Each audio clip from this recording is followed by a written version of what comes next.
Assalamualaikum warahmatullahi wabarakatuh. Perkenalkan, saya Lucy Lepiana dari kelompok 2 yang akan menjelaskan makalah yang berjudul Mencari Kebijaksanaan dalam Hidup. Mata kuliah Filsafat Umum, dosen pengampu Ibu Ria Maharani, SPDI MPDI, Prodi Pendidikan Agama Islam, semester 2. Baiklah, saya akan menjelaskan pengertian kebijaksanaan. Kebijaksanaan adalah suatu taktik atau strategi tertentu dalam mencapai suatu tujuan. Oleh karena itu, kebijaksanaan membuat 3 elemen, yaitu yang pertama, identifikasi dari suatu tujuan yang ingin dicapai. Yang kedua, taktik atau strategi dari berbagai langkah untuk mencapai tujuan. Dan yang terakhir, penyediaan berbagai input untuk memungkinkan pelaksanaan secara nyata dan strategis.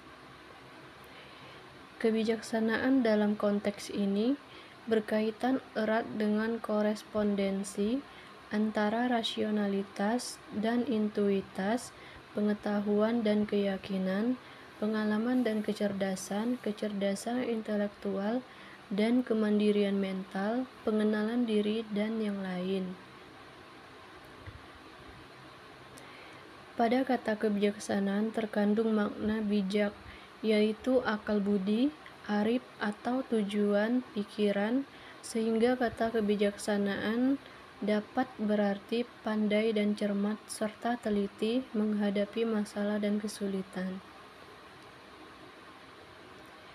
Kebijaksanaan terdiri dari 3 tingkatan, yaitu yang pertama insik yang tumbuh dari filsafat, yang kedua kebijaksanaan yang tumbuh dari iman, dan yang ketiga kebijaksanaan yang merupakan karunia dari Allah yang membuatnya mencintai Allah.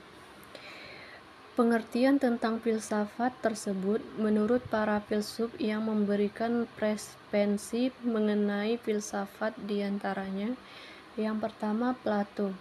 Filsafat adalah ilmu pengetahuan yang berminat mencapai kebenaran yang asli. Yang kedua, Aristoteles.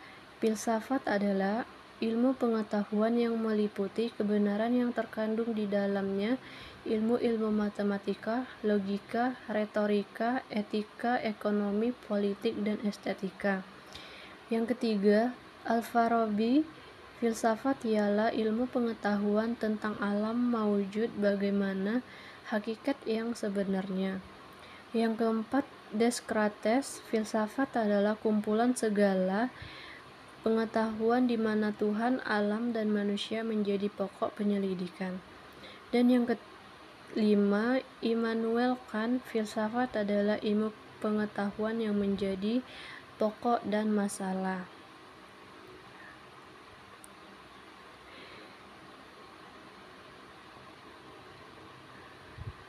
Kebijaksanaan dalam berpikir akan terbentuk dengan memperhatikan filsafat sebagai tradisi berpikir, memaknai filsafat sebagai konstruksi kreativitas akal budi manusia dalam pergumulan situasi historis, yaitu yang tersusun secara sistematis metodologis dalam menerangkan respon manusia dalam menghadapi perkembangan iptek, budaya global, interaksi dengan agama dan tradisi lain. Titik fokusnya bukan lagi pada kebenaran truth, melainkan pada makna meaning dari pengalaman tersebut. Sekian presentasi dari saya. Apabila ada kesalahan, saya mohon maaf. Saya akhiri. Wassalamualaikum warahmatullahi wabarakatuh.